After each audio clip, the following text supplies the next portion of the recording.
It is transfer portal time. I don't know that this is a list to be concerned about, although I see some playmakers there.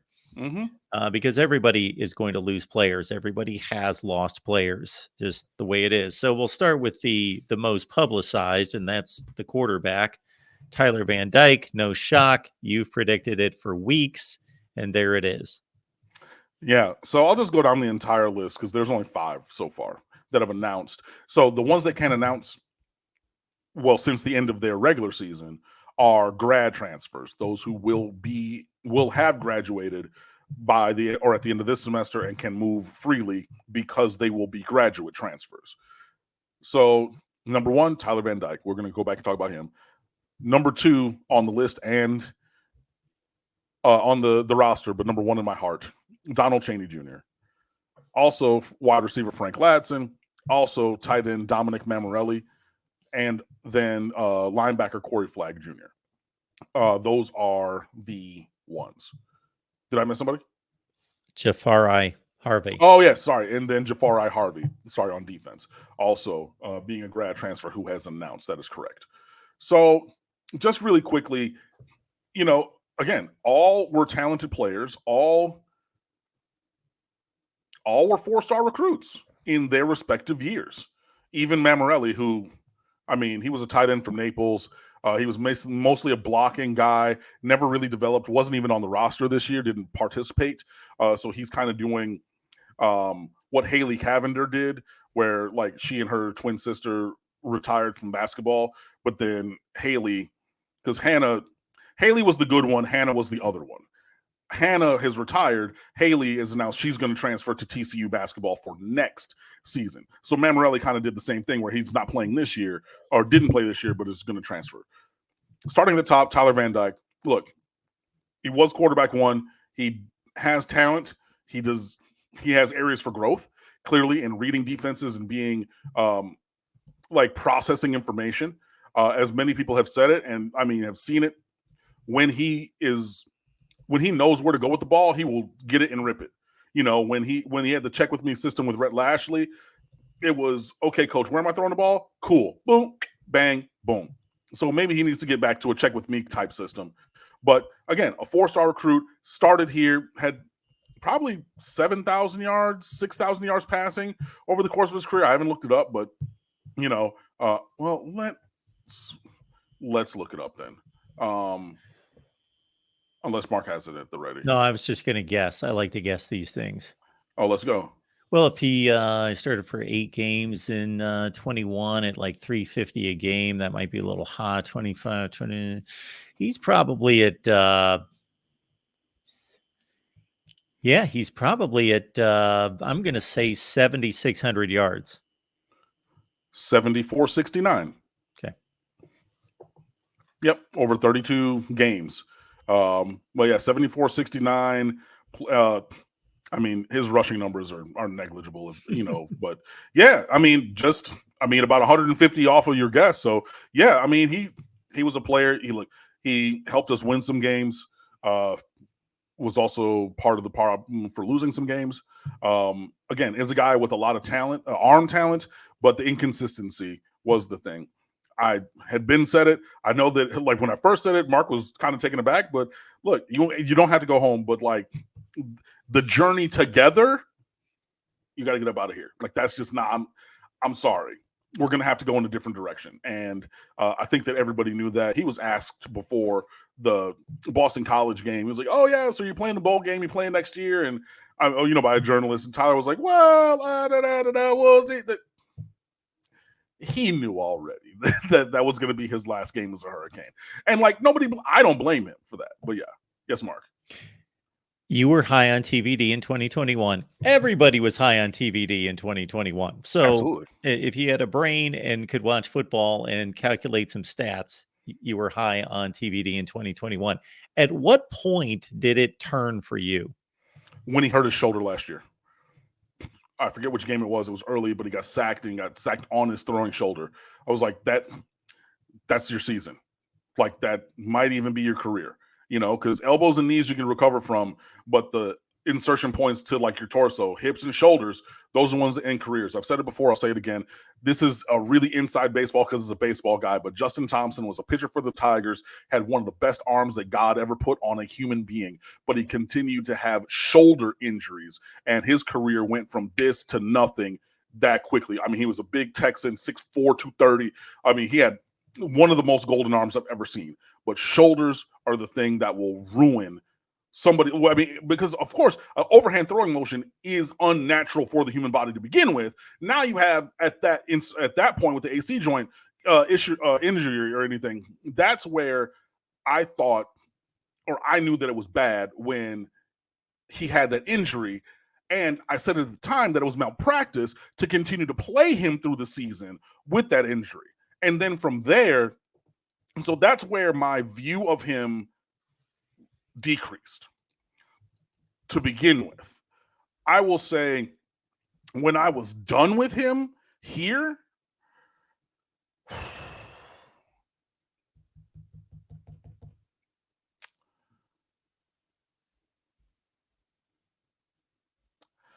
it really started to fade Georgia Tech. Like that was really, really bad. But like when I was really, really done, I will have to say, yeah, NC State.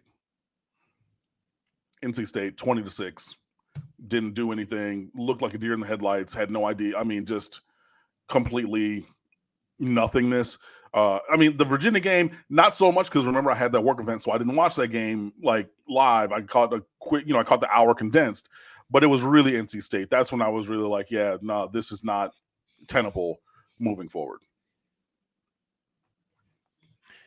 All right. On down the line of the transfers, because I would love to get the synopsis on each one of these players and your thoughts about what they contributed at Miami and going forward. Absolutely. Next, Donald Chaney Jr., high school All-American from Berlin Jesuit. His, a multifaceted running back, a guy who struggled with injuries throughout his career, flashed that elite talent that we saw from him in high school, saw from him at the U.S. Army All-American game, things like that, but it was never as consistent just because there was a rotation of running backs and he battled through injuries. Had his best year, I believe, this year, and is set up to go somewhere and be a major contributor to a running game and also a passing game, but really a running game elsewhere. But yeah, that's a guy who was a little bit more snake bitten by injuries because while Tyler had like one really, really bad injury to his throwing shoulder, and that's kind of what derailed. It was a knee here and an ankle here and a hamstring here, and it was just like it was just a lot of little things that kind of added up there. Frank Ladson, high school All-American from Homestead South Dade Senior High School, went to Clemson, contributed for a couple years, came here. They said that I got to go back and look at this to be sure, but yeah, he had 27 catches in 2020. I don't remember him having 27 catches last year, but apparently he did. Let me click on this and go down the game log.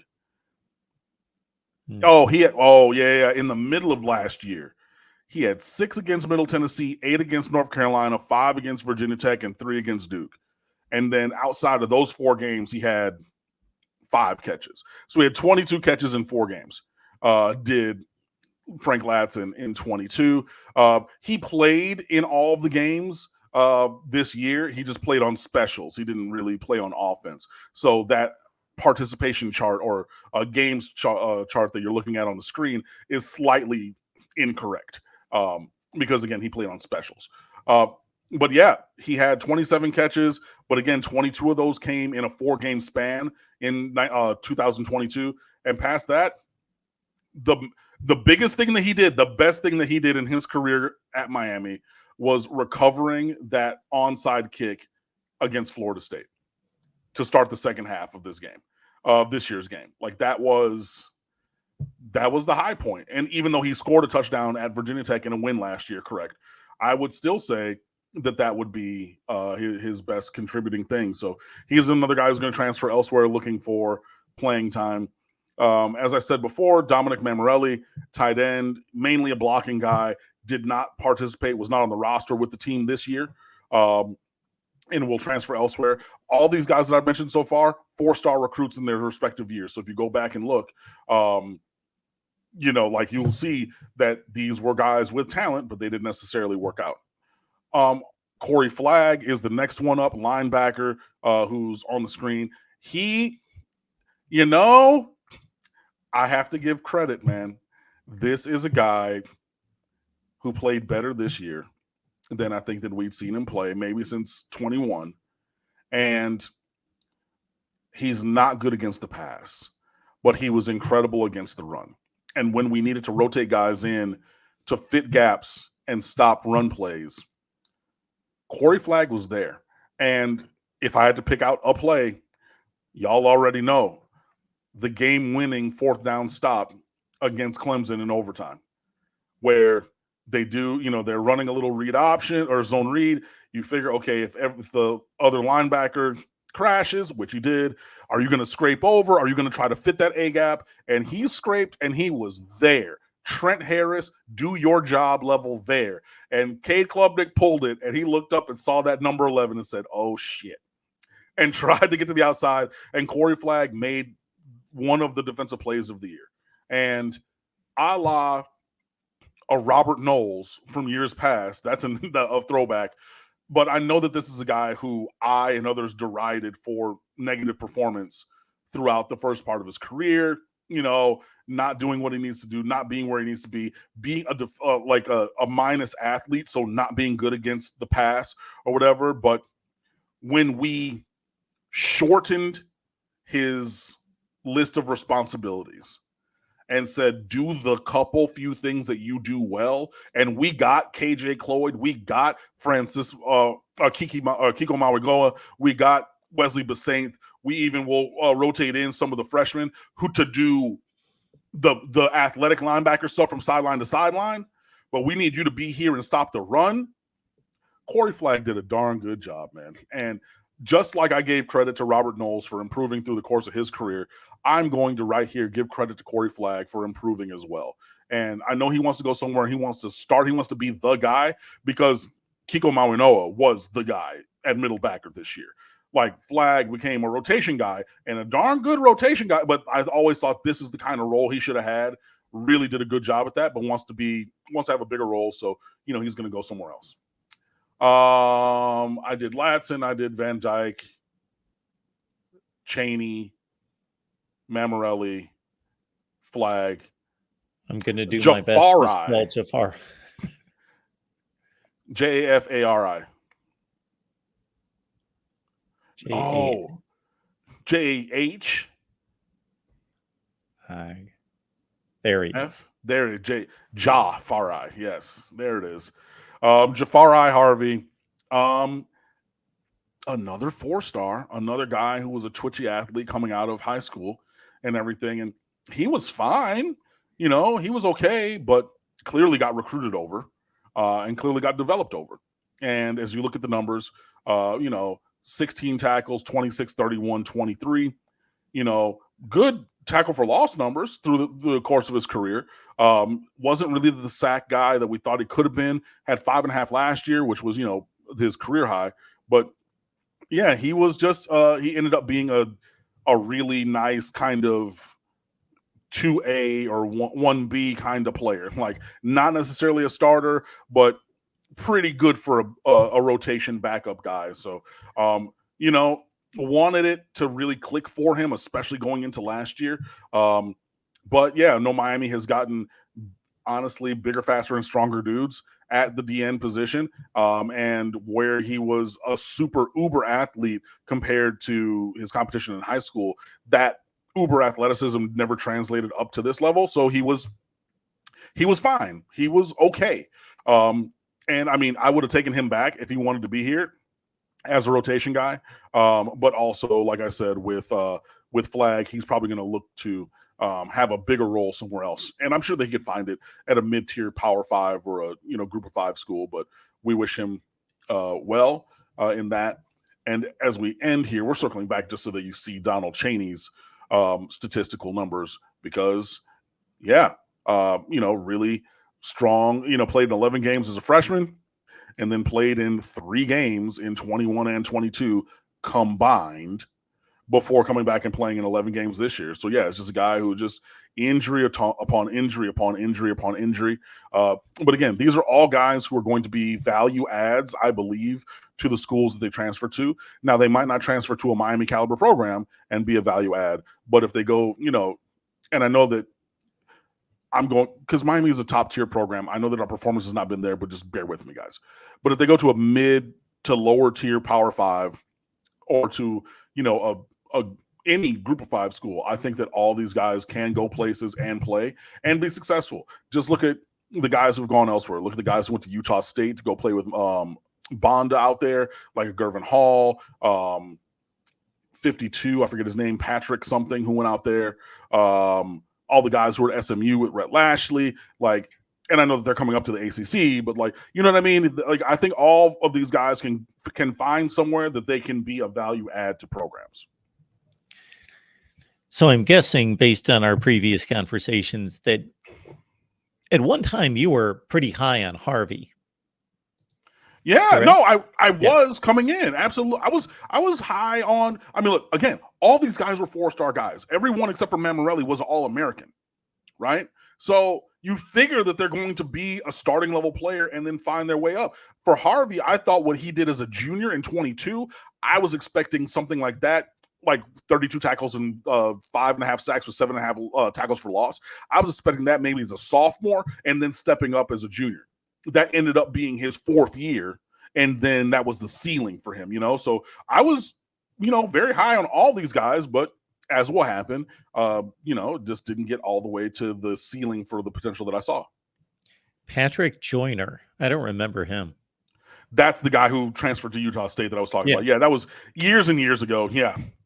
Well, not even years and years ago, because he was in the class before Harvey, I want to say. He had he was a local 6 tackles at Miami in 2 seasons. Right, yeah, he was a local kid who was a program player. You take a flyer to see if you can catch lightning in a bottle, and it didn't. Now I'm going to guess also that the biggest loss right now is Donald Chaney. Say what you will, and I know that I said that he had to leave. The biggest loss is Tyler Van Dyke. Have you taken the opportunity to look at any of the listings of the current transfer portal and anyone that you believe Miami should pursue? I have, but before we get there, the rankings did just update as per Steve Wiltfong from 247. Miami jumps from number 11 to number 5. Really? Yeah. Justin Scott. You're talking a top 10, 12 player in the country. And the margins, honestly, not that big between a lot of schools. But yeah, from number 11 up to number 5. And if I click, so 278.70. So yeah, yep, that does track. So Ohio State's probably dropped 5 spots. No, just down to number 2 because their class is loaded. Still 4 5-stars and 14 4-stars. The player average did drop for OSU, but that's a really incredible class still. So yeah. Anyways, the main thing in the portal, obviously, are quarterbacks. So, sorry, excuse me. If we go there, so you're looking at Will Howard from Kansas State. You're looking at Grayson McCall from Coastal Carolina. Will Rogers from Mississippi State. He has not entered yet because he is not a grad transfer, but Cam Ward from Wazoo is a guy that I would have interest in. Apart from the fact that he has a great first name, I think that he has incredible talent and could really be an upgrade. A guy who I wanted Miami to recruit as a high schooler who is going to have to go somewhere else if he wants to play, Malik Murphy from Texas. Come on down. Because look, if Quinn Ewers comes back, he's the man. If not, trust and believe. The keys are going to Arch. So if you want to play somewhere, and I think that having an improved athlete as opposed to Tyler Van Dyke or Emory Williams, who can move around a little bit more. And again, with an incredible offensive line. So it's not like we needed, because we needed De'Aaron King when we had him, because the offensive line was always yelling, fire, watch out, look out blocks, right? Where it's just like, I get the ball, oh, shoot, let me go make something happen. We don't need that guy, but we can use his athleticism to our advantage. Yeah. So that's, I think, where things start. I'm really interested to see, because there are more grad transfer quarterbacks than pretty much other positions. So that if I go by, can I go by position? Quarterback, yeah. I mean, everybody, even though Riley Leonard is not in the portal, everybody's saying he's going to Notre Dame. So like, I just want to, and I saw somebody tweeted, I want to know if and when Notre Dame is going to get investigated for tampering, because you cannot have both Sam Hartman 1 year and then the next year Riley Leonard, with everybody in the industry, like in the recruiting industry outside, and who work in college football inside, like coaches and staffers and things. You can't have everybody in multiple industries knowing something for certain, and before it happens, before the window for it to happen happens, and it not be tampering. I'm just saying you can't have, like, all of those things cannot exist in the same universe. All I'm saying. But, you know, would I take a Riley Leonard if he wanted to look at Miami? Yeah, I would. You know, so I really want to start there. There's other guys, other places I would look past that. Defensive tackle. Even if you drop down to a lower level for defensive tackle, like I see, like Thor Griffin. No, Thor Griffin from Harvard. There's a Marley Cook from Middle Tennessee, 6'2", 300. Right? He's not a name that's going to like be a seismic moment. Getting Marley Cook from Middle Tennessee as a grad transfer defensive tackle is not getting Justin Scott to flip from Ohio State, right? But when you look at the play on the field, Thomas Gore from Georgia State, who played this year, Branson Dean transferred down from Purdue, playing defensive tackle in that rotation. Now, again, I'm not saying that they were the second coming of Vince Wilfork. I'm not saying that they were, big Jerome Brown. I'm not saying that they were Russell Maryland first overall draft pick. But anytime you looked out there, you saw 58 and 59, they made plays. They ate up blocks. They got penetration in the pass game. They stopped, gaps, and they made tackles in the run game. They were sufficient replacement level or higher defensive tackle guys in the second string rotation. If I can get that from a guy like a Marley Cook or similar, right, from a couple of those dudes, a la a Branson Dean, a la Thomas Gore, I'm with that. So that's really where the staff is going to have to look and go down the list to get pieces that fit what we're doing, that work, as opposed to just collecting superstars in the portal. However, that being said, the other places, two places I think that we need top line starters for next season. Wide receiver, because Miami has whiffed on the elite wide receivers in the portal for years running. If I go back to 23 by position, like, hold on, I'm going to show you or tell you when I scroll here. Give me 1,000. Boom. A.D. Mitchell from Georgia, whiff. Tez Walker. I don't know that we kicked the tires on that, but no. Dominic Lovett, we kicked the tires on him. No. Jaheim Bell, he was a tight end, whatever. Keon Coleman kicked the tires. No. J. Mike Sturdivant, who went to UCLA. I know that we tried to get him. No. Like all just going up and down the list of available wide receivers. Dante Thornton from Oregon. Thought, oh yeah, he was going to come down. Goes to Tennessee instead. Just there's so many guys who went places and made plays that we whiffed on in the receiver world.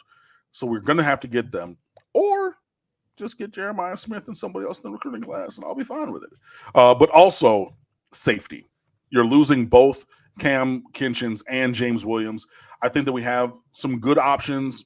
Jaden Harris, Mark Keith Williams, and things like that. everybody else might be another year away, but I think that we do need like a real top line plug and play starter there.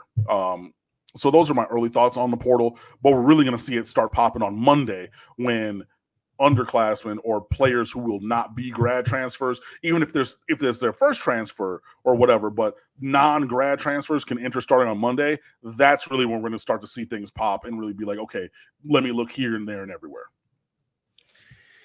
Absolutely, we will. There are projections out there. I forget the numbers, but just the largest portal class that we've seen.